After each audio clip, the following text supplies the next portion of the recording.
Yes, ladies and gentlemen, what's going on, boys and girls, everyone around the world? Yes, if you're watching, we're going to be talking about Burnley versus Arsenal at Turf Moor. We're going to be playing away this game, and you know what? We're going to get to your comments. We're going to get to everything. We're going to go through the stats. We're going to go through everything, and I got Harry with me today. We're going to get to your comments today because there's just two of us. If you guys want to jump on, I'll put the link in the chat, in a little bit later. Get your questions in while we're going, and let's get started.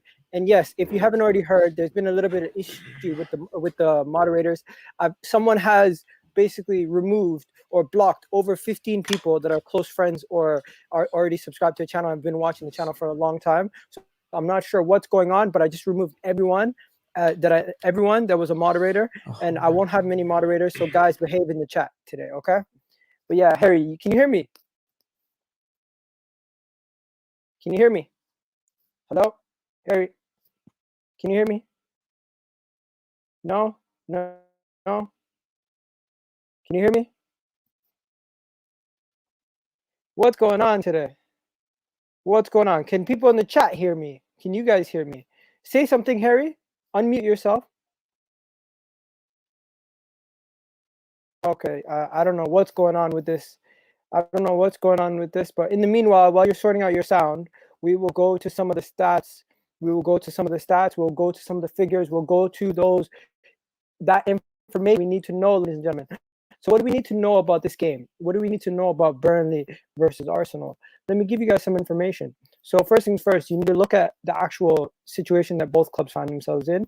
Burnley are obviously a team that should be nowhere near the top of the table, of course, and which they're not. They're usually near the bottom. I can hear you. Can you hear me? Yeah, sorry, man. My fault. Okay, perfect. So Burnley, where is Burnley in the table right now? Burnley's currently sitting 15th with 29 points. Arsenal are only 10th with 37 points. Of course, a big difference between the two squads.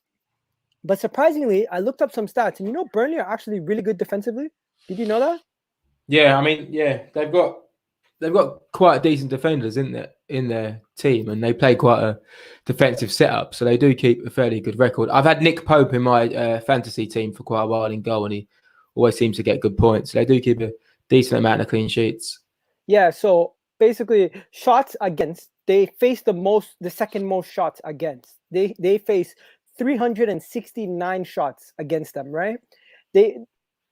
Which is basically second right now. Only West Bromwich Albion concede more shots with 327, and then they block the most shots also. They block 109 shots already this season.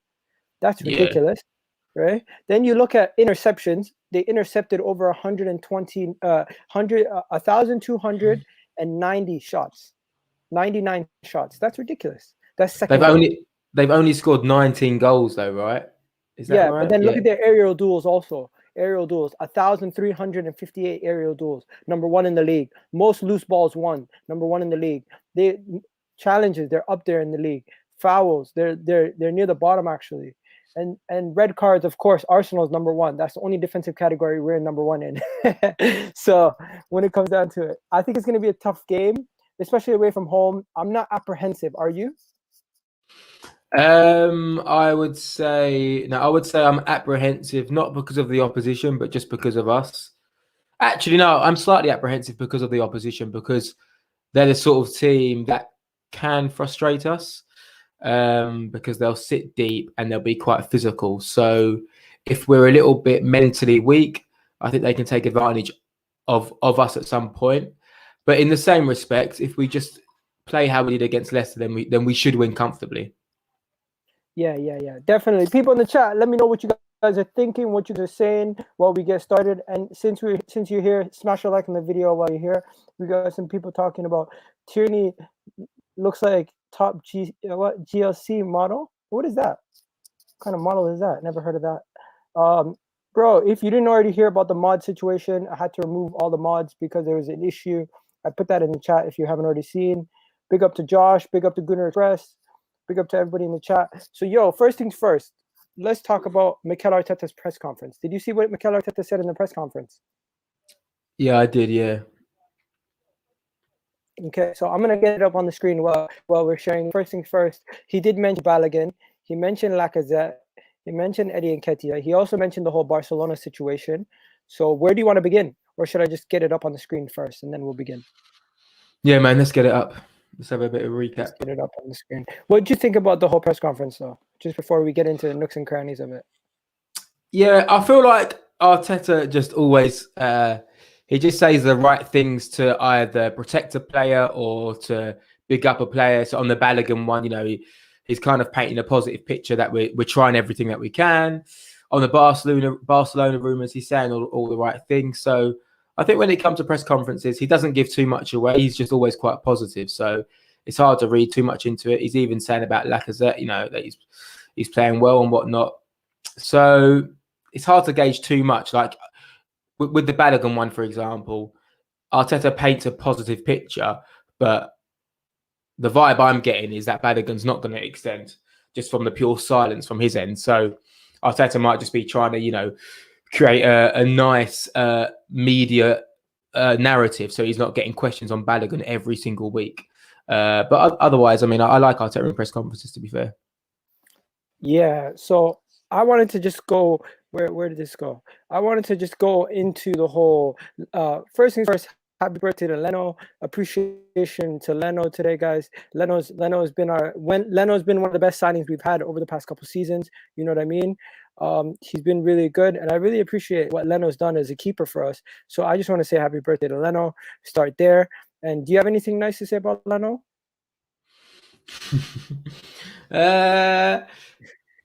Nah, look, I like him. Nah, I like him. I'm not going to say I'm unreserved. I still want to see more from him. Like I want to see more from a lot of our players.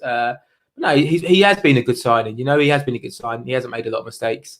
He seems like a really nice guy as well, really focused. So happy 29th birthday. I thought he was younger, I just assumed he was younger. I didn't think he was younger than me, but hey, I guess he is. Yeah, same as me. Whenever I hear footballers are younger than me, I'm like, oh, what? But yeah, I thought he was even younger, to be honest. But no, happy birthday, Burnt Leno. Hopefully you have a good game tomorrow. There you go. Guys, I put the link in the chat if you guys want to jump in. We're going to talk about some stuff, and then you guys can jump in. So first things first, let's get to the press conference, and let's just move this stuff out of the way. Can you guys still see the comment, or is it out of the way now? It's out of the way. There you go. So first things first, he spoke about Lacazette. He spoke about Balogun. He spoke about Barcelona. So first things first, what was the first thing he mentioned? He obviously is going to talk about the game. He's talking about how it was critical points in the season, getting the Leicester points. He thought the team had energy, and now we will be facing Burnley on Saturday. He spoke about Burnley. He obviously, he always says it's a really tough match. I think they're a remarkable. Basically, he's going to talk about Sean Dyche as a coach, his responsibilities, their tactics, and they're tricky.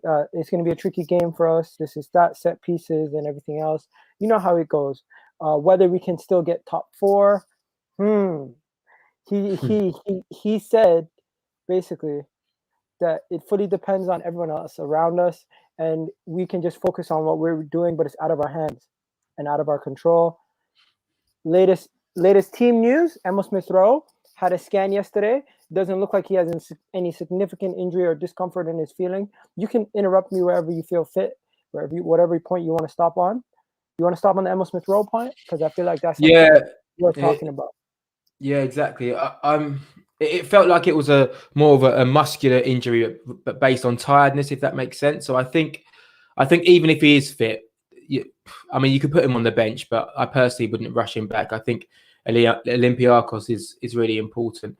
And then it's just a case of making sure that Ødegaard is okay as well, because if Ødegaard is in the red zone, I don't believe he is, but then suddenly you're down to, one attacking midfielder. But similar to Saka and similar to Emil Smith-Rowe, just have to be careful of these players. I think Emil Smith-Rowe is struggling more than someone like Saka with the demands of the Premier League, obviously because Saka's played a lot more. They're even saying about Emil Smith-Rowe in terms of growing pains. He experienced some growing pains last year at Huddersfield, so I think he's still developing as well. And just to reference Jack Grealish, I'm not sure if anyone remembers Jack Grealish when he was first coming through, but Jack Grealish, he's probably a little bit taller than Emil Smith-Rowe, I imagine, but he was really, really slight of figure. He was a very, very small man. And you look at Grealish now, he's beefed up. So I think we'll see that with Emile Smith Rowe and Saka, that over the next few years they'll start to turn into men as well. So I just say protect Emile Smith Rowe where we can. Okay. We got Gunnar Express in the house. Gunnar Express, what are you saying? Hey, bro. Yeah, what's up, man? What do you think about Emile Smith Rowe? TJ, just call back in a bit. We're gonna at the last part of the show. Okay. Just call back in a bit. Okay. In the meanwhile, we're gonna get back to this part. Emile Smith Rowe. We already spoke about him, so we're gonna move on to the next part. Tell me if you guys think it's worth talking about or stopping, because I think some of these parts are not really worth talking about.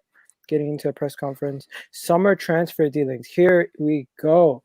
On the summer transfer dealings, Arteta was basically hinting that the club has some work to be done, and there will be they'll be looking to acquire some players to get them to the next level, hinting that it's going to be a busy summer. So what do you think?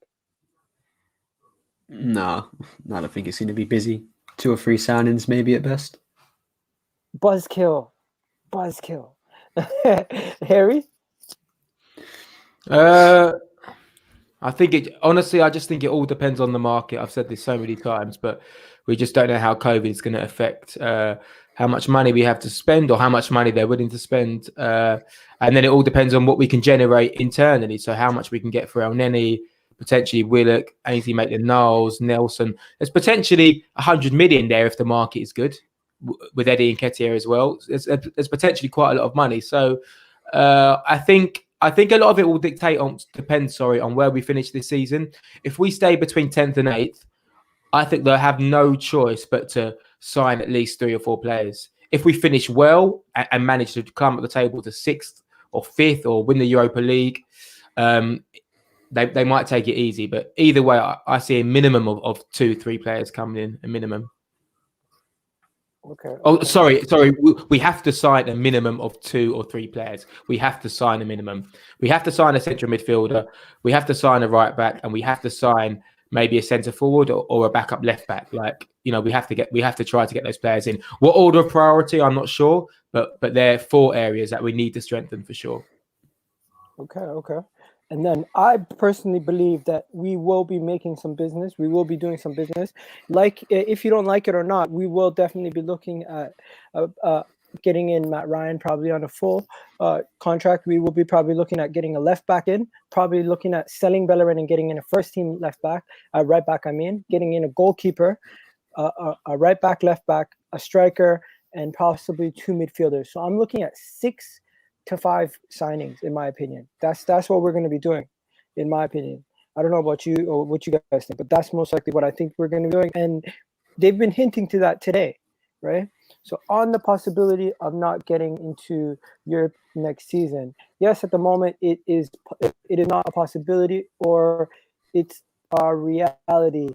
We have to be judged on that, and I think that it's fair judgment that people and what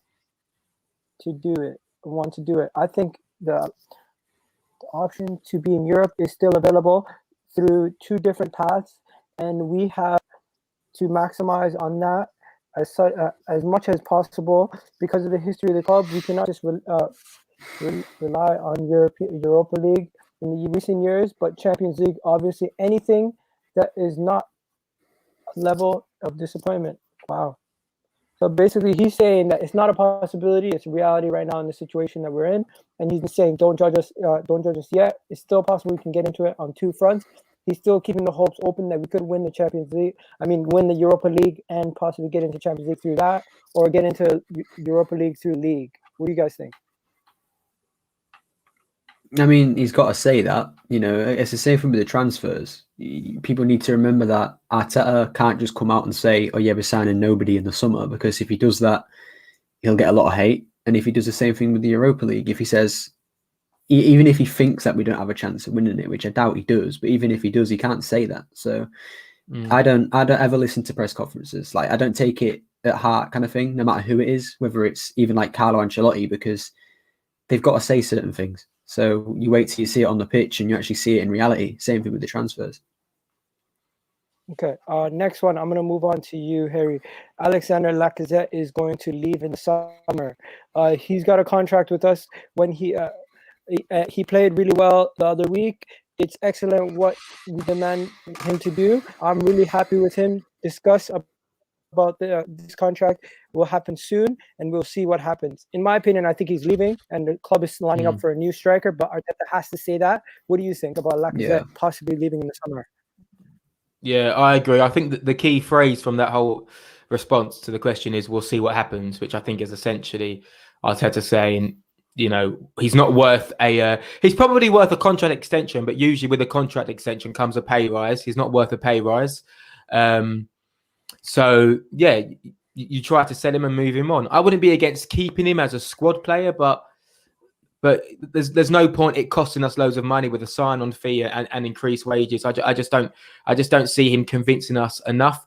And in the same respect, if he has a wonderful end to the season, I don't think that should also dictate our choice, because sometimes when players are playing for contracts or playing for that extension, we've seen that once they sign the contract, it doesn't always work out. So, yeah, I think Lacazette's been a good servant to us. Unfortunately, he just hasn't managed to be as prolific as we needed him to be. And he doesn't offer us enough of an alternative off the bench to warrant a role. For example, like a Giroud. A Giroud was worth keeping for all of those years because he was a good plan B. Lacazette doesn't offer that, but he's been a great player. I like his attitude. I personally thought his season was going to fizzle out because he didn't start the last couple of games, but then he came on against Leicester and he was absolutely brilliant, absolutely brilliant. So hopefully, yeah, he finishes well, and like Arteta says, we'll see what happens. Can you guys hear me clearly? Because people keep saying my sound is fuzzy. I'm not exactly sure why, but yeah. There's little cutouts, but otherwise it's okay. Okay, I think these headphones are messed up. So we're gonna move on from there. And Balogun, do you guys think Balogun's gonna stay? Because I'm not exactly sure what's going on with Balogun. Arteta is trying to basically say that it could still happen. He could still stay, and I feel like he has that on the Balogun situation and even the Eddie Nketiah situation. He needs to just be a little bit more positive about those things. Well, what are you gonna do as a manager? You have to mention those things, right? Can you guys hear me? I don't know. I don't know. Again, people keep saying that, you know, they want to get rid of him and stuff like that. At the end of the day, that's a bit of a stupid way to think of it, because he could be a talent, but I understand why people maybe... I'm bored of it. I'll be honest. I think a lot of people are bored of the Balogun situation, but I see people hating on him, and it's like, what does he do to deserve hate? The guy doesn't even play, which I don't get it really. I think some fans are a little bit, 50-50, but I don't see him staying. Not for even 40 grand a week. That's more than what Saka's being paid. So unless that goes down to say 20, 15k, then he can go, because we've had an issue with wages for years, and we can't let Balogun just walk in and expect big wages. That's not how it works. 1-0 Fulham, by the way. Josh Maggio has just scored. I agree. Green Express. I think the reason probably why he gets a little bit of stick is because you've got this young footballer who everyone says is going to be good. And in fairness, in the Europa League, he did look bright, but it is the Europa League. You know, it's on the level with under 21 football. You can't gauge too much, but there was reason for optimism. But then to be a young player and hear that the agent is almost, trying to get as much money from us, and then to say, he potentially wants 40 grand a week, you just think, Jesus, like, I don't want to sound old, but like, what's the game coming to when you have a kid with no Premier League appearances? And I know that could also be down to us, but essentially a kid who's totally unproven at senior men's football, asking or demanding 40k a week because he thinks that he is going to be great.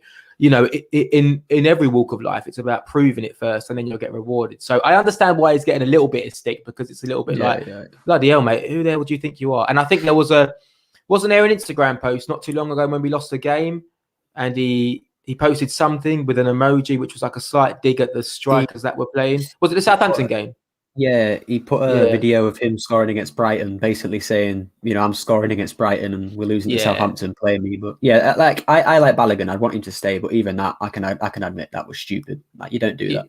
I mean, I'd like him to stay. Don't get me wrong, because potentially he's going to be a good player. But I think a lot of Premier League clubs face this battle when they have these kids coming through at 16, 17, 18. You know, they're not essentially signed to long-term contracts because they're unproven. And then similar to Gnabry or whatever, it becomes a case where these players think, oh, well, do you know what? I'll go somewhere else. And if you've got all of these clubs knocking on your door, i.e. like Leipzig and whoever it is, it probably gives Balogun this almost inflated ego. Bit of an ego, yeah. Like, I can get this elsewhere, so this is what you should pay me. It's like, well, of course they're going to offer you 40 grand. They want to secure you like for a long-term future. They know they have to offer you that money to get you. So yeah, a part of me thinks if you want to play for Arsenal, if you're a HLM boy and you love the club, then do you know what I mean? Play for 10, 15 grand a week. And when the time's right, just like Saka, just like Emil Smith-Rowe, Martinelli. I think Martinelli got a new contract, didn't he? Like 6 months into his career. Yeah, exactly. Arsenal. So I mean, just we can hear you. Sorry about that, ladies and gentlemen. This is your pilot for tonight, and I'm having a bumpy ride, so hope you stick with us. Now, getting back to the game, and where were you guys? Sorry, that Fulham goal got disallowed, did it? Yeah, that Fulham goal got disallowed, and my audio should be better now that I have my mic. Can I just quickly say one more thing about Balogun really quick as well? What it shows, this what I want to say shows the avenue of money in football and how it's changed drastically. Ashley Cole left Arsenal for 60 grand a week at Chelsea. Balogun wants 40 grand a week. Like, that's the difference. Ashley Cole, who was the best left back probably in England at that time, wanted 60 grand a week, and we said no. Like, it's a Callum Hudson-Odoi effect. Callum Hudson-Odoi started this. Is Hudson-Odoi good? Is Hudson-Odoi good? Like, does he warrant that money at Chelsea? I know they like him because he's a young kid and he's exciting, but, you know, is he worth that money? Whatever he's on at Chelsea, I wouldn't say he's done anything. They should have sold him to Bayern. To be honest, I think they should have sold him to Bayern and got rid of him because he barely does. Like, I like him. I think Hudson-Odoi will be a good player, but right now, like, they're paying like 100 grand a week for him to do basically nothing. Like, we're paying Saka 35 grand a week to score 14 goal. It's like 14 goal involvements in 14 games. Like, that's 100 grand a week player. Listen. But we're paying a lot of players money who aren't doing much. So let's not point fingers at. I think Arteta's trying to change up. No, I'm not trying to point. So I'm not trying to point fingers at Hudson-Odoi, but it's a prime example of Hudson-Odoi's agent using Bayern Munich as bait to get him a high contract, and he doesn't necessarily warrant that fee. I'm not saying he's a bad player, but I'm just saying, is he worth that weekly wage? Arteta's trying to change the wage structure at Arsenal, so the best players are on a decent amount, and players who are unproven are on a relative amount, which is why he's kicked out all of those players who are on a higher wage. So I think for Arteta to give in to Balogun on 40k a week will then just open up, you know, every agent to negotiate a deal which isn't essentially worth it. So I think we've got to I think Arteta's got to stick to his guns, even if Balogun goes on to be a worldie. You know, sometimes you just have to do it for the greater good. Yeah, I hear that. Jess, what do you say, man? What do you think about the whole Balogun thing? I mean, with Balogun, the amount of money he's requiring is quite a lot. I mean, I know the only game time he had was the Europa League, but I mean, if it was between him and another striker we have, Nketiah, I'll rather put him more than Nketiah. But yeah, the amount of money he's asking is, for him at his age, is a lot. But now, like, it's just on Teta's decision if he's going to take it or not. But I doubt he ain't going to take it. I think possibly Balogun is just going to go to another team and just play a different team and different higher football. I don't think he might have a chance at Arsenal, in my opinion. But I mean, it'd be good for him to go on like a low move or a permanent move, because I mean, he had his first taste of first football during the Europa League of Arsenal. So I just don't know if he's going to have that same opportunity again, probably next season. Okay. So the next thing I wanted to talk about, have you guys seen this? Basically, Arteta was saying how next season he was asked on William Saliba and Mavropanos, and he was basically saying he's seeing their progression and he wants them to be part of his team next season. Do you feel like he's just saying that, or does he have to say that? What do you guys think? I think he's just saying that to potentially take a look at them in the summer, and if they're good enough, they're motivated enough to stay in the squad because they've seen his praise, and he's probably also saying that just to keep them relevant and still generate a decent fee. I can't see Mavropanos coming back and playing. I think we've got too many centre halves already at that similar level. He's better than some of the centre backs we have. Like, think about how many centre backs we have at this club. Why not keep him around? You got Holding, you got Louise. We've got four main centre backs. Saliba for me has to be in there as the fifth one. I don't care whether he's got an attitude problem. We're looking at Ibrahim Konate. But yeah, that's the thing. Yeah, we've got the young players like Medley and McGuinness, but Medley's gone. Let's be honest, he's not got a future here. McGuinness probably won't either. So Mavropanos, don't get me wrong, he's doing well at Stuttgart. Like, they're doing quite well this season, and their manager's giving him loads of praise. But I'd use that like in a way of selling him. I'd say to Stuttgart, you obviously like him, £20 million, and you can have him, or try and get them to buy him, like give them an incentive to buy him. Because again, I agree with Harry. I don't see him getting in this team. I don't mind Saliba in for next season. It's just that I don't think Mavropanos has a chance in the squad for next season. I mean, I don't think Mavropanos has a chance. But Saliba, I mean, he's already doing.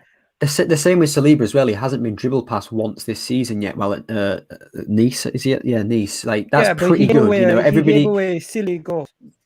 Yeah, but look at let's just. I'm not comparing him to Van Dijk, so don't take this out of context. But all the Liverpool fans got wet because he, never got dribbled past. Saliba hasn't been dribbled past, but didn't Van Dijk make a stupid mistake against Reece Nelson last season? Yeah, so I just don't. You got to look at it in that comparative. Like, if they want to get, super horny and that about him not getting dribbled past, then we can use that as a way of saying Saliba's a good centre back, and he is. I'm not saying he's on Van Dijk's level before someone takes it out of context. But I think he will get to Van Dijk's level one day, and I think a lot of top agents and scouts and all these transfer gurus have said the same thing. Yeah, there's no doubt about his ability. It's just attitude, isn't it? So if he comes back with a good attitude and essentially rises to Arteta's standards, then I think he'll have a bright future. But to be honest, centre half is one position where I'm certainly not going to say the word blessed, but we're in a decent position, in centre half, a decent position. We've got some solid centre backs in there, so we'll have to wait and see. I just said blessed, so I feel like we are blessed. I didn't want to go. No, I didn't want to go that far. We have a lot of options. We have a lot of options. No, you know what? We've been linked today to another centre back. We've been linked to another one. This time it's kind of. Guys, I'm not surprised that because we linked to him before. If you guys are, it's RB6 Ibi. We've been linked to Ibi, guys. That's his nickname, so I didn't make that. Anyways, so we're linked to Ibi from RB Leipzig, short form for Ibrahima Konate, and he is a defender, partner of Upamecano, another guy that we're linked to that is now chosen to go to Bayern Munich instead. He looks huge. How tall is he? He looks massive. He's tall. He's 6'4". He's really tall. Yeah. Whoa. Let's get him in. So we've been linked to this guy. Liverpool's been linked to him. A lot of people have been linked to Ibrahim Konate, but today the main story is the Arsenal are in for him, and they're saying, you know what, this could mean the end for Callum Chambers. You know what, that's a big upgrade if you ask me. So what do you guys think about Ibrahim Konate, and do you guys like this deal? Do you guys think this is a good deal for us to do? I've never seen him play, so I'm not going to comment. But if we do sign him, I assume that means that Saliba isn't in Arteta's plans. But that's what I'd say. Why does that have to be? Yeah. Why does? Well, because we've got Gabriel, we've got Gabriel, we've got Mari. Assuming he rates Holding, unless he just gave Holding a contract extension to up his value, and maybe he wants to move him on in the summer. It's a possibility. And assuming he's going to offer David Luiz a contract extension, then if we're looking for the rumor is, or the vibe is, that we're looking for a ball playing right-sided centre half to perhaps potentially upgrade on Holding. So I'd say if we get this guy, then Saliba will go somewhere else. Yeah. I watch a lot of Bundesliga. Market value. Yeah, I watch a lot of Bundesliga, so I've seen quite a bit of Konate and Upamecano. they're mistake ridden. They are. Like, there's many a times where Leipzig, especially Upamecano, makes a really stupid mistake. If you look at the Liverpool game in the Champions League, both goals were mistakes from defenders. Yeah. One of them was Kanate, where he went to overhead kick the ball back to his keeper, completely missed it, and I think it was Mane just ran onto it and scored. Yeah. So I don't know if, don't get me wrong, he's a talented centre back, but I wouldn't say he's a replacement for Saliba, because he's a right-footed centre back, but he actually favours the right back position quite a lot as well. Like, he's a bit like Chambers, where he can play both. So I'd probably say he's coming in to fill that role that Chambers has, but be more of a starter as well. I don't see it though. I think he does have a mistake or two in him, and we have like 3 or 4 centre backs in the past who've been the exact same. So I don't know if it's the best choice. Yeah, and assuming funds are limited with us as well, and he's going to cost what 30 or 40 million or more. It'll be expensive. Like, it might be like a large portion of the budget. So, like I say, priorities are probably in other positions. Yeah. So you guys are kind of torn between maybe not, right? Yeah. I'd take, if we can fill the right back, centre mid, striker, those kind of positions first, and we still have a little bit of money in the piggy bank, then maybe. But no, I want to fill those other positions first. Okay, people in the chat, let me know what you guys think. Now, we've all been linked to Tariq Lamptey, but before we go to Tariq Lamptey, I want to go to, have you guys seen my tweets recently about the Sheffield United midfielder? What do you guys think about Sander Berg? What do you think about him? What do you think about him as a midfield option for us? Once they're pretty much relegated, so yeah, they're gone. They're much gone. The fact that they're pretty much gone, and this is another Norwegian. We could have, if you have what do you call it, Odegaard here for another season, get Sander Berg in. We got the Norwegian connection. Yeah, I like him. I do like him actually. I think he's a really good player. He's got a good engine, and he's quite technical, and he's obviously massive as well, which I think helps his centre midfield. So that could be a good bit of business. He's been injured for a while, right? I haven't seen him play for a while, so it's hard to speak on recent games. But I mean, if they're going down and they're going to be quite desperate for money for 10, 15 million, it could be a decent signing as a squad player. Maybe not the elite midfielder we're looking for, but if someone like Basuma is too pricey or that sort of deal doesn't work out, then sometimes raiding a relegated club is actually quite a good bit of business. I mean, What about yourself? But Burge was a little bit of like not a wonder kid on the level of like Ødegaard or Martinelli, but he was quite highly thought of. Like, apparently, Atletico Madrid were looking at him, at maybe bringing him in. So people were kind of shocked that Sheffield got him. But we were looking at him before he went to Sheffield United. We were looking at him. But Ødegaard, the funniest thing is, a lot of people seem to think that Erling Haaland is Ødegaard's best friend, but that isn't probably true, because Ødegaard did an interview with Arsenal not long ago, and he said his best friend, I can't remember the other one, but he said Sander Berge is one of the two from the Norwegian team. So they're really good friends. So if we do keep Ødegaard, whether it be on loan or on a permanent, like you said, they could have a really good connection together, because they're friends. They play together for Norway. As Ødegaard says, they're best friends. So obviously they know each other quite well. So that could be a smart move for like how he said, 10, 15 million. That could be quite good. Yeah, I think that would be a steal if we were able to get him. What do you think, bro? Jacob? I think Burge is a good player. Sorry. I think Burge is a very good player. I mean, the way he plays with Sheffield United, he's a good midfielder, and like Ødegaard said in his thing, he's good mates with Burge. So if he did came for Arsenal, him and Ødegaard probably will have a good connection, and probably those two could bring something towards the team. So he's injured now, but I think he can actually do something. I mean, he's like you said, he's with he's good mates with Ødegaard, so hopefully we'll see what happens next during the summer. So yeah. Guys, the next comment in the chat, I seen it. You already seen it. Lamptey. Somebody said yes to Lamptey, but no to Berg. Yes to Berg, but no to Lamptey. What do you think about that? The whole Lamptey thing. I think obviously everyone's quite keen to see us move Bellerin on. So I think any right back is bigged up at the moment.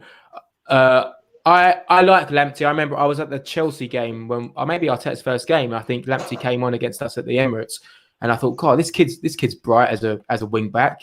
But we just need to balance your opinions of Bellerin in terms of I want Bellerin to move, and then try to gauge how good Lamptey is, because I know Lamptey's exciting to see, but in all honesty, like, sometimes when a new player comes on out the block and he's fast and he's small and he's like direct, it's like, oh wow, he's so good. But have we seen him one-on-one against wingers? Have we seen him win headers? Have we seen him backs against the wall? So for me, it's unreserved. I'm not going to say, get Bellerin out because I want to get Lamptey in. I'd say that let's see more of Lamptey over a consistent period of time before we start banging the drum. But he's obviously a bright player with a bright future. But don't underestimate the difference in playing for Brighton and playing at Arsenal. It's two different arenas, two different amounts of pressure. So I'm going to be reserved.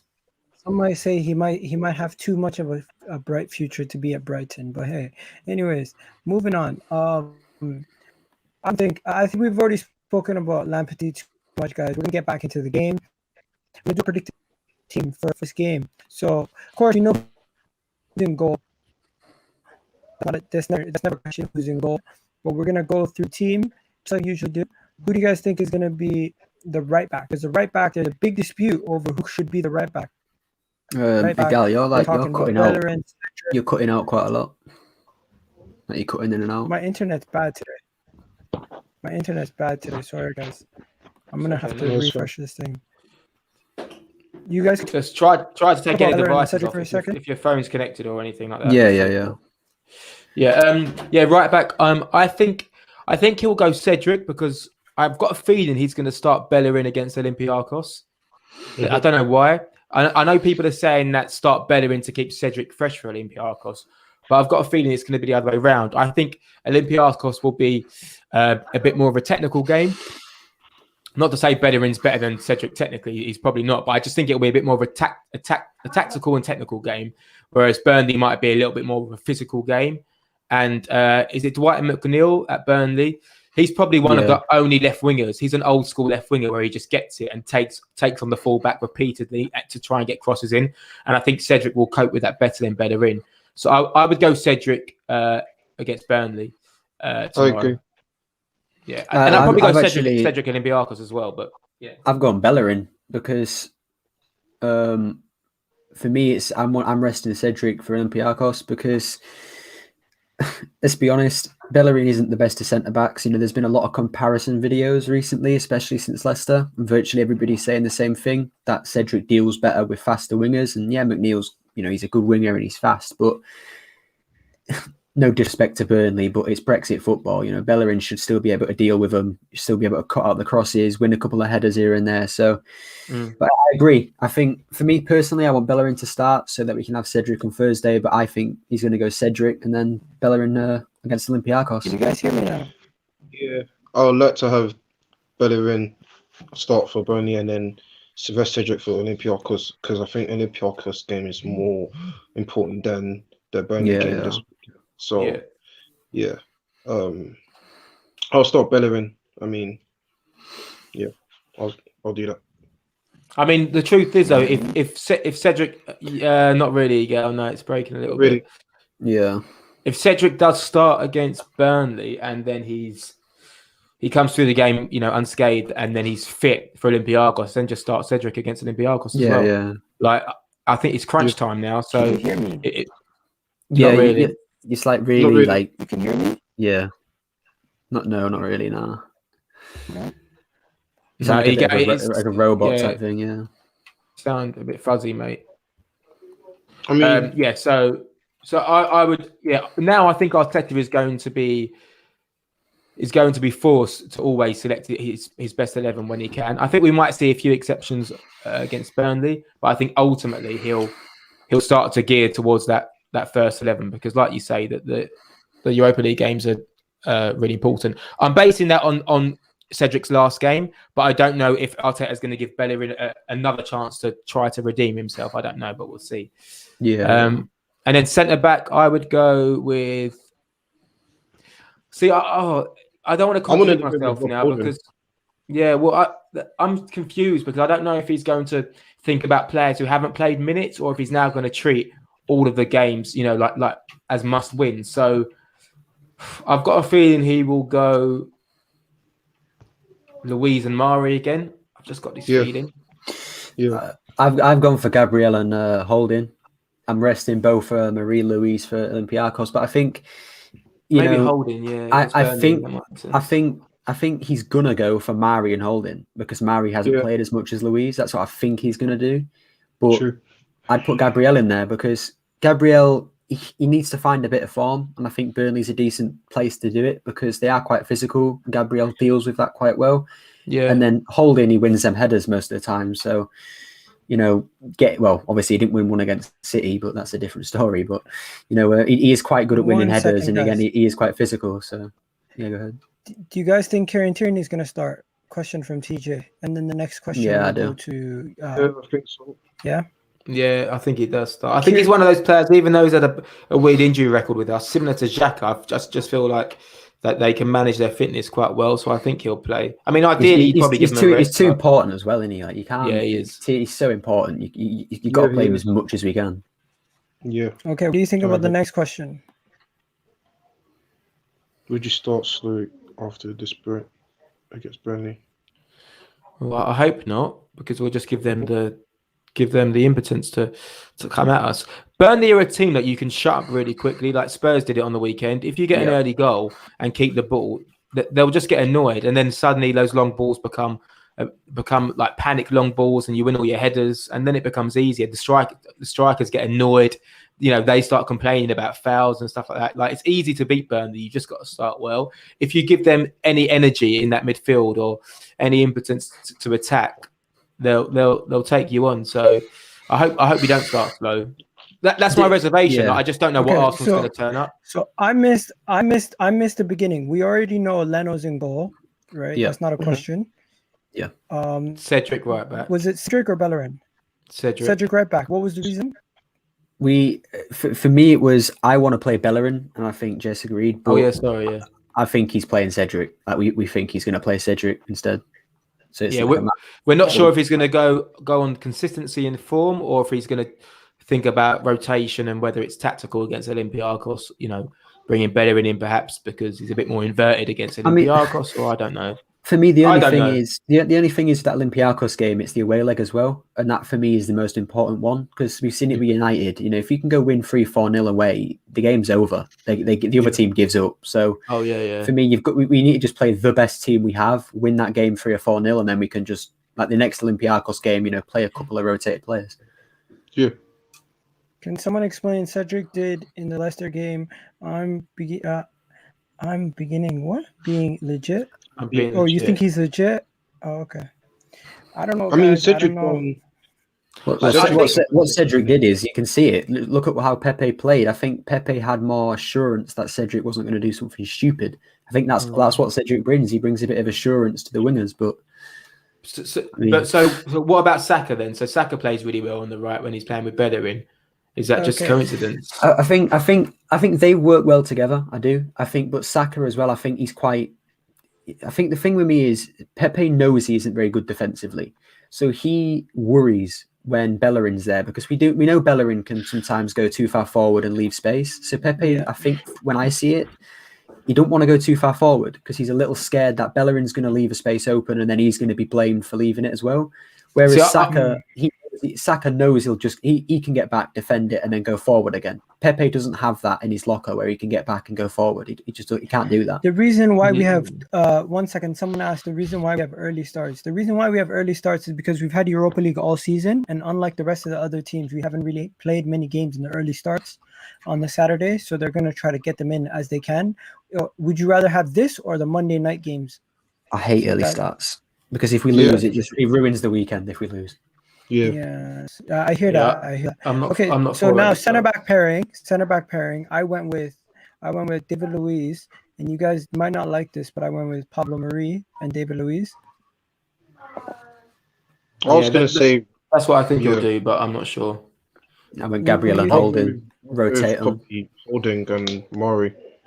rest of I the don't think week. it's smart to rotate them every single game. Might as well give Mari this game, and then give David Luiz this game, and then next game against Benfica. If you feel like this is your best team, play them against Benfica also. I mean Olympiacos. Yeah, I think it's weird with rotation. It's for me. There's some positions that you can rotate a bit easily, or like full back, or wide, or sometimes even up front. But I feel like at centre back and centre midfield, they're such important positions. I know all positions are important, but I always feel like it's where you need to get continuity. Like you need to get those runner games. So for that reason, he might think, right, well, Holden hasn't played in a while. I need to get him some games, but I've just got a feeling he'll go with Luiz and Mari. I don't think Gabriel's been good for a while, and I just think that at the moment, David Luiz is looking quite assured. So Rob Holding doesn't necessarily deserve to come back in. It's really hard to call. It's a good option to have. It's really hard to call. It just depends on what Arteta goes for. Farhan says, Chambers, you selling him, giving him a chance? I'm selling him. I don't know about you guys. I think it's a massive shame with Chambers. I'm selling him. I think he's going to go anyway, but I think it's a massive shame because he's barely, let's be honest, he barely has been given a chance. Like when he was at Fulham, he was their best player. Like they voted him their best player, even though he was on loan. He came back, had a few games at right back, and he did pretty well. Like a lot of people were saying, keep him there. But then, he got injured, came back, and he's barely even been given a chance. So I think it's a shame. But at the same time, if he hasn't been given a chance when, a lot of people have been criticising Bellerin, it obviously shows he isn't doing something. Whether it's in training, he's not training hard enough, or whenever he's, in like practice games, he isn't doing hard enough. So it's unfortunate. But again, if you ain't showing the manager why you deserve to play, you don't play. So. Yeah, I like Chambers. I think he's a really good person to have around the dressing room from what you hear. I think under Emery, he was probably one of the, not the only bright spark, but under Emery, he was relatively decent. And towards the back end of Emery's Arsenal career, he was quite showing a lot of character. But yeah, right back, unfortunately, he can do a role there, but he's not fast enough, essentially. He's too slow. Yeah. But let me tell you, I think Chambers is such an underrated footballer, and it's something that people probably won't talk about just because they don't see it as him. They don't see it in him. But at Fulham, he was brilliant. He's a really tidy footballer. He's really good on the ball. He's got a good pass on him. He's got a good strike on him. He's a decent player. So hopefully, he goes somewhere and plays some minutes because he's a good player. This is the most simple choice. He has to play again. Yeah. Just to get him match sharpness, pretty much play him every game for the rest of the season until he gets injured again. As long as Bellerin and Cedric can play the right back position, we're gonna have to figure out who's gonna play on the left side when Tierney's out. If we want, we play can Saka there. Play Saka left back. If Tierney's ever in the red zone, just play Saka there. Saka can do it. And if Pepe's got form, then you can play Pepe as well at right wing and free up Saka. But yeah, we've got to play Kieran Tierney every game. But in the same respect, if he's in that red zone or he's a little bit worried about getting injured, then we've got a more important game in Olympiacos. But I assume Kieran Tierney's fit and ready to play. Yeah. Okay. Now, I'm going to go into the midfield. And before we get any further, I need you guys to all do me a favor, guys. Smash a like on the video. Smash a like on the video. Smash a like on the video. And you know what? Someone said Saka isn't a left back. We hear that. We understand that. But we're just saying, in the case that we do need another left back, we might play Saka there. Now, I'm going to start with Thomas Partey. Really quick, you say that Saka isn't a left back, and no, he isn't. He isn't a natural left back. But he does play left wing back for England, and he never has a problem with it. So he can, players can play multiple positions. That is a thing. And I think Saka is so diverse in terms of he can play left back. He's had a stint at right back, right wing, left wing. He's that's why I think he will. That's for me. He's played centre mid as well for us. He played centre mid a few games. That's for me. Why for me he's worth in the £120 million mark because of how diverse he is. What other player can play 3 or 4 positions solidly, same level of performance? There isn't many. So he is immense. I think that's something that's a little bit underrated about him is people forget how diverse he actually is.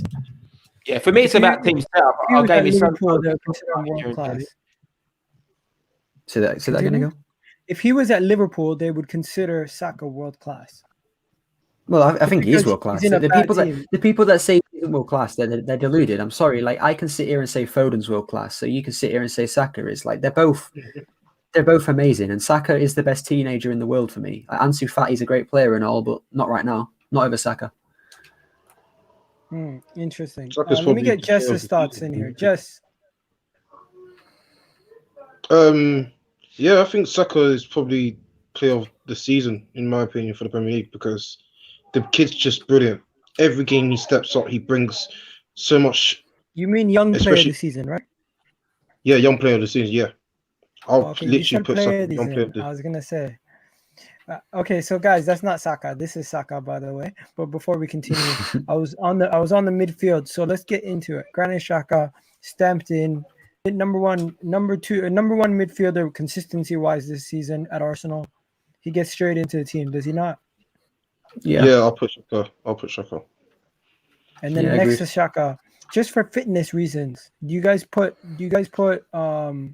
Party, man. Let's get Partey? that. I think it's brilliant how Arteta's managed Party over the past couple of games. I know we were desperate to see him start against Benfica, but it wasn't the right time, and it was great that we could still win at Leicester and not play Party for a long time. So I think it's good. I think it's the perfect management in that respect. That's another way to to give him a bit of positive feedback, Arteta, because he deserved the criticism that he got for what he did against Tottenham. I understand pushing him on the pitch, but he came to you and said, "I'm injured, please take me off." And then you should have just accepted the fact that he's injured and let him stay off the pitch. Ever since then, though, like you said, he is, even with Tierney, he's bringing him back in and making sure they're okay and giving them the time they need. And we're still doing pretty decent on the pitch without them. So I think that's another area where he's learning, like as a manager, that it's circumstantial, isn't it? I think when Thomas Partey played against Spurs, that was his first game after a little injury. Was that right? Yeah, he was brought back. He was brought back prematurely for that game. Exactly. That's what I think. It was too because early.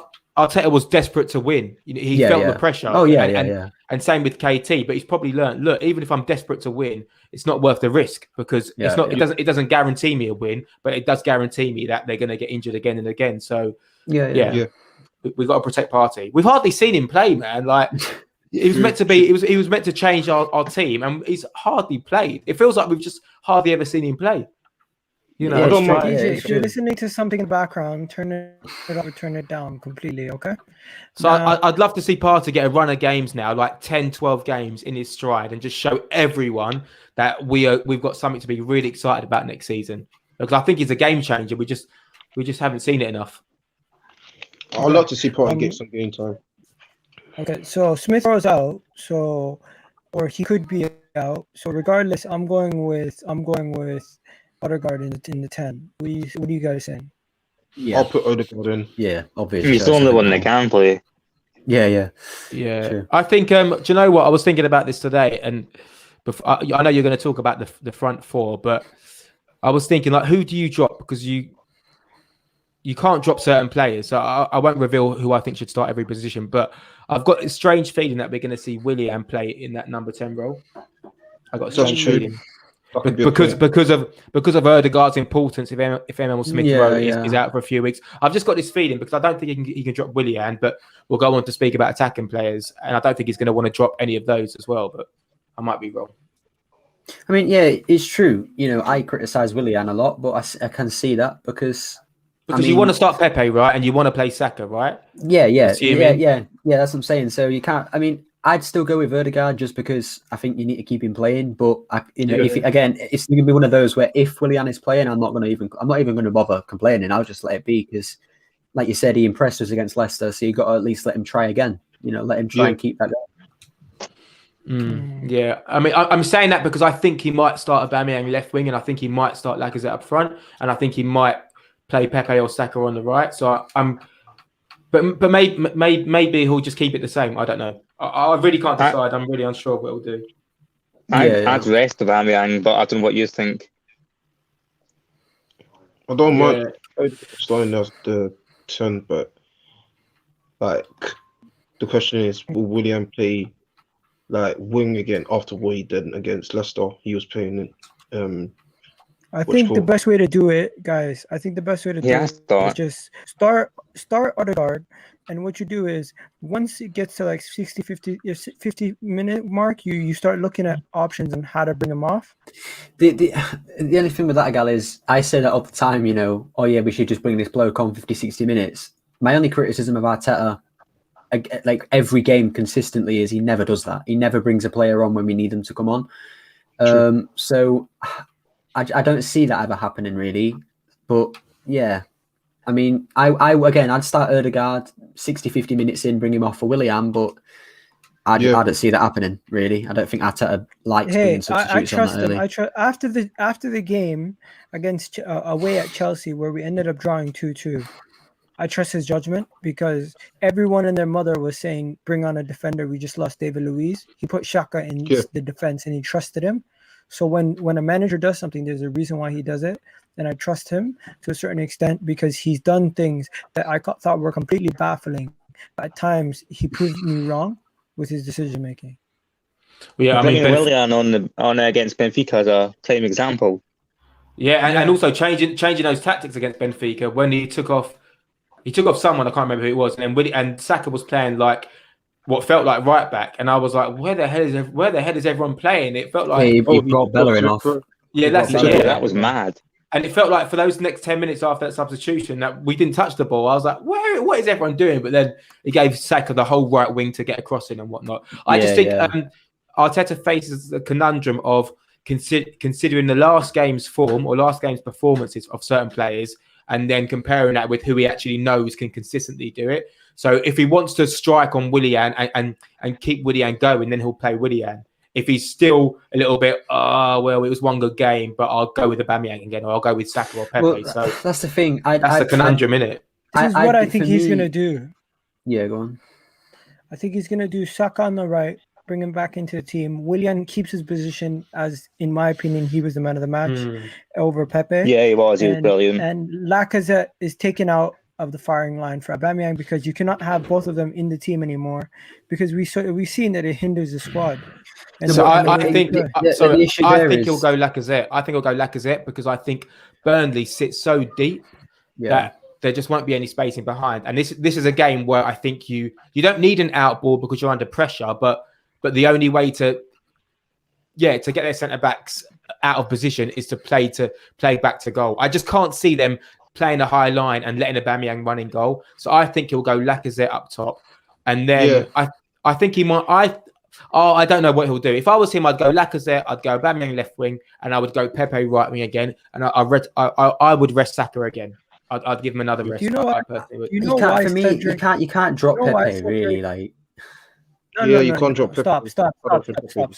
Listen, you cannot say you cannot drop Pepe because we dropped him a couple games in a row. He came back against Leicester and played amazing. Just because he played amazing, he drops Pepe all the time. No, but Egal, that's not man management. That's the poorest man management you can have. You can't drop a player who's been playing well and then say, oh, you need to come back and do well in the next game. You can't do that.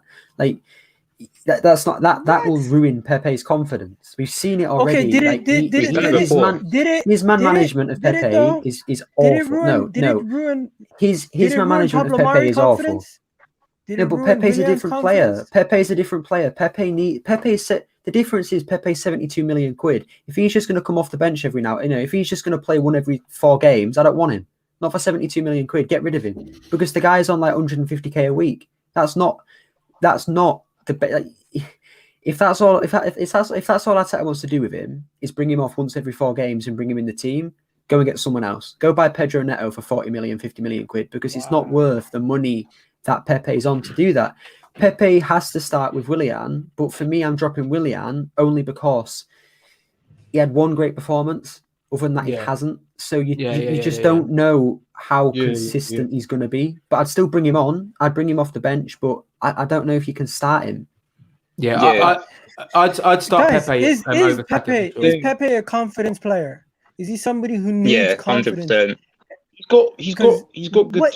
I wouldn't say it's confidence. I'd say he needs to run a games. He needs to keep playing. He's one of those players where he needs to play to be good. He needs to. It's like a bit of like a motor. Like he needs a few games to get the motor starting. Then he starts kicking on and even getting better. But I mean, yeah, he has the odd game where that's not the case at Leicester. But let's be honest, that Leicester left back was dog, like he was crap. So. To be honest, I'm not even considering the confidence of Pepe that much. Obviously, it makes it easier for him to start, but for me, it's more about resting Saka, because if you can, if you can get away with resting him because Pepe's had a great game against Leicester, then you should. Because in my eyes, you just need to protect Saka a little bit more. Because also Burnley are an incredibly physical team, and they won't hesitate in kicking you down. So I just feel like. Just play Pepe. He's played well. He had a great game against Leicester, pretty much our best player. And then you just leave Saka fresh. You've got to play him left wing, Olympiacos. Because we know how bad he is with Bellerin. Like we can. It'll just be another repeat for me where both players just have a stinker. So I'm playing one on the left. I'd drop Aubameyang. I drop Aubameyang, play Saka on the right, Ødegaard in the middle, and Laka up front. Because I agree. Aubameyang's been great, and I'm not dropping him because he's been bad. I'm dropping him because he doesn't work. I don't think against Burnley. Like someone said it in the comments, Tarkowski will just bully him. Like he'll just push him off the ball every single time. He's a unit, by the way. He's a machine. Yeah. But it depends which way you play. Of course, if you play balls into Aubameyang's feet back to goal, then Burnley defenders will eat it up. If you play over the top, it's different. But I don't see that space. That space in behind. Either way, they'll probably play 5 at the back. So they'll play 5 at the back because they need as many points as they can get. So balls back, the balls over the top. It's going to be difficult because there'll always be that centre back sat in the middle waiting for it. Yeah, it's a great problem for Arteta to have, but honestly, usually I've got an idea of what lineup he'll go with. I've genuinely got no idea because it all depends on if he goes on form, if he goes with Olympiacos in mind, if he goes about protecting a few more players, giving them a bit more of a rest. All the moderators. It's never on form. He never picks players on form. 1 second. Dizzy, I removed all the moderators. It's not just you. I had a situation where somebody deleted or blocked like 15 to 20 people for no apparent reason. People like Monster and Kai and Indiana and stuff. So it's like, I don't know why someone would do that. But just quickly, with regards to Pepe, he played 90 minutes against Southampton when we won 3-1, 90 against Man United. He came off against Wolves on the 61st minute when we were losing 2-1, or when we went down to 9 men or whatever. He played 90 minutes against Villa. He was on the bench against Leeds, didn't come on. Played 73 minutes against Pepe, played 90 minutes against Leicester. So he's played a lot of minutes. Arteta's certainly given him a chance to impress. So I don't think we can accuse Arteta recently. Player, though? I don't agree with that statement. You can't say somebody just plays well because of the confidence, because there have been numerous times where he has not featured and he came to Europa League or he came to the Premier League and he gave us a result. I think for me, confidence in football is a thing. Yeah, people say it isn't a thing. It is, because if somebody is going on a bad run of form, they're going to keep doing that. Like if you remember Lacazette's bad run of form, Aubameyang could have had a hat trick and he gave Lacazette the penalty to get that goal back. And ever since that point, he kicked on. But confidence players, no matter how good they are, they're a liability because it's in the name. They're confidence players, and sometimes certain players, they don't know themselves how to get their confidence back. And at that point, they're a liability, and you just need to find someone else. And again, I love Pepe, and I think he will be a great player. But if he is a confidence player, I don't think he is. But if he is, and it's the point where he's so, inconsistent, you just got to get rid of him. No matter how much money we lose on him, no matter how much profit we, lose, I don't care. You just got to cut the losses. And if Pepe is one of those players, then get rid of him. Guys, I forgot to ask this, but are we definitely starting Xhaka? Yeah, I am. Yeah. Fair enough. I mean, I'm a Xhaka criticizer. Harry knows that best, but I'm even starting him against Burnley. You've got to start him. Like, he did have a really great game against Leicester. So. Last 10 minutes. I need to know predictions. I know it's going to be a tough game to do predictions. I know you guys don't like doing predictions probably, but what we're going to go through this. What score is going to be, and what do you think is going to happen? I'll start with you, Harry. Oh man, so hard to call. I'm gonna go 2-0 to us. I think we'll keep a clean sheet because we haven't kept one in a while, so it feels like we're due one. I'm gonna go 2-0. I can't predict goal scorers because I've got no idea who's gonna play. No idea. But yeah, 2-0 to us. Okay. 2-0. Gunner Express. I think we need to win the game 3 or 4, maybe 5-0, because you've seen Tottenham do it. and we criticised that. We criticised Bale on that, and he went and scored a few goals. So I think we have to at least aim to win a few goals. But I'm going to go 2-0 as well. I think for me, we need a clean sheet because Leno has been really, really good this season, but he doesn't get as much like respect as say like a David De Gea or anything because he doesn't have as many clean sheets. So, the defenders need to just band together and say, look, he's our keeper. He's doing well. Let's get him a couple of clean sheets. So that's the main thing I want is a win and a clean sheet. That's the main thing. And if they go in with that mentality, there's a greater chance of them doing that as well. When you look at that Leicester goal, the defenders, once Xhaka lost the ball, once Xhaka couldn't catch up with Tielemans, the defenders weren't ruthless enough in their defending. They weren't too indecisive. El Neni was like, oh, where do I go? They need to focus that energy on protecting the goal and not starting so slow because then we will keep a clean sheet because Leicester didn't do anything after that. Like I think Leno made 1 or 2 saves, but you're right. Leno deserves more credit and he'll get that with keeping clean sheets in front of a defence because we have improved defensively, right? But then you look at the amount of goals we conceded and you go, well, we've still conceded a lot of goals, but we're just not conceding as many. So let's go for a clean sheet. Let's batter them if we can. I know I said 2-0, but let's try and do them like 3-4-0. I hate Burnley so much. Sorry, don't want to get personal, but I really don't like it. Okay, so Gunnar, what was your score? I'm predicting 2-0. TJ? Well, I mean, it depends because like we've seen with Spurs, if you get an early goal against Burnley, they'll just collapse and you'll end up winning 3-4-5-0. But I'm just going to assume that we're not going to get the early goal, so I'm going to say 1-0. Yeah, I mean, it's going to be tough if we don't get an early goal because they're going to sit so deep, and then as 10 minutes turns into 20 turns into 30 goes half time, they'll start getting a bit more belief that they can take points off us. So we need an early goal, but I'm just going to say 1-0. Okay. Jesse? Jesse? Yeah. Looking at the Burnley game yesterday, they could have done more against Leicester because they had more chances than that. But we don't know what team Arteta will put out in that game. So I think Arsenal will win 2-1 because stuff is telling me I think Burnley might get a goal. I don't know because they're really good of their main striker Chris Wood has scored so many headers in the Premier League / Tarkowski. So I think they might get a goal, but then I think we win by 1 goal. I think 2-1 Arsenal. I think 2-1. And if we win in this game, it'll bring us more momentum going towards the Europa League against Olympiacos. So, yeah, 2-1. Okay, listen carefully. Okay, what are you going for? Listen carefully. We're ending this video right now. I'm going to be going for a 4-0 thrashing at Turf Moor. The reason being, we can do that boy, and have the capability to do that. So I'm gonna back the team. I'm gonna back club. I'm going for the 4-0. Miguel, are you assuming we're going to get an early goal? I'm assuming we're gonna win by 4-goal margin. That's what I think TJ's right. I want us to batter him, and I think we can. But I agree. If we get an early goal, like in the first maybe 5-10 minutes, I think we will batter them. But I think if we don't, they'll start. When were you on ATV? They'll start sitting in. Oh, I was on AFTV during last season, so the Carabao, that home game against Nottingham Forest in the Carabao Cup. That's when I was on AFTV, and I was at Wembley as well for the Man City semi-final. I was in so many home games for Arsenal. Wasn't the Carabao Cup game the game Eddie Nketiah came on and scored 2 goals?